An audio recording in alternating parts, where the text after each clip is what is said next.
The Finance Ministry has stated that GST has reduced the rate at which people have to pay tax. Let's do a three-point analysis to find out how the government thinks GST has made taxation easier and what is the road ahead now. 1. How GST helped in lowering of the tax rate.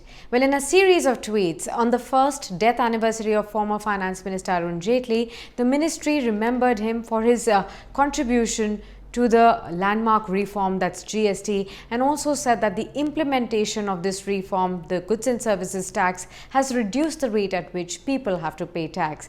Now, the revenue neutral rate as per the R&R committee earlier was 15.3%. Compared to this, the weighted GST rate at present, according to the RBI, is only 11.6%, said the ministry. Now, also, benefit of 1 lakh crore rupees per year was given by these kind of rate reductions to the consumers.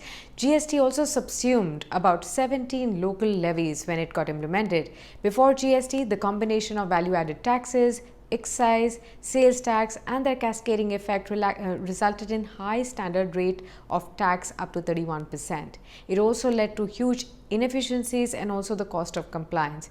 Now, once GST was implemented, the tax rate on a large number of items was actually brought down. Rates were reduced on 400 goods and 80 services since the rollout of the GST. As of now, the highest slab of 28%, the rate is actually almost solely restricted to just sin and luxury items. Out of the total about 230 items in the 28% slab, about 200 items have already been shifted to the lower slabs, said the ministry. Now, the housing sector has been placed in the 5% slab, while GST on affordable housing has been reduced to just 1%.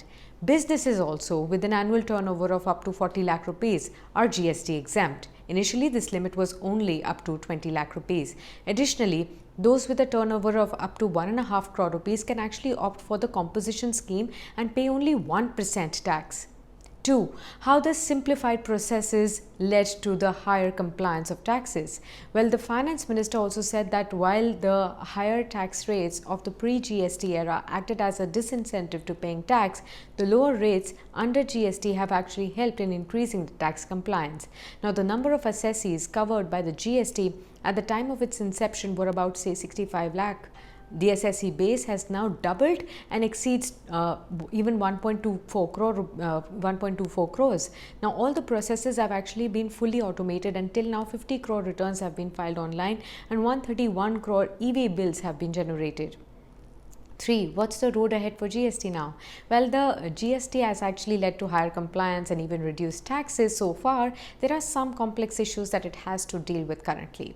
The GST Council will hold its next meet on August 27th, and this is after 2.5 months.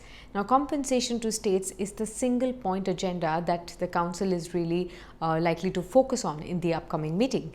Now, last month, Finance Secretary Ajay Bhushan Pandey had also informed the Parliamentary Standing Committee on Finance that the government is in no position to pay the GST share of states in keeping with the current revenue sharing formula. Now, this is going to be a key concern, and the centre had in March also sought the opinion of, say, Attorney General on the legality of market borrowing to meet the revenue shortfall over here. Now, the Attorney General had opined that the centre has no statutory obligation to make up for any shortfall in the GST revenues of states from its own coffers. Now, the options before the council for meeting the shortfall could be to rationalize GST rates, maybe cover more items under the compensation cess, or even increase the compensation cess, or even recommend higher borrowing by states to be repaid by the future collection into the compensation fund. Now, experts say that while raising tax or cess rates would be counterintuitive during a pandemic like we are facing currently, probably the only feasible option right now for the GST Council is to ask states to borrow from the market against the consolidated fund of the state.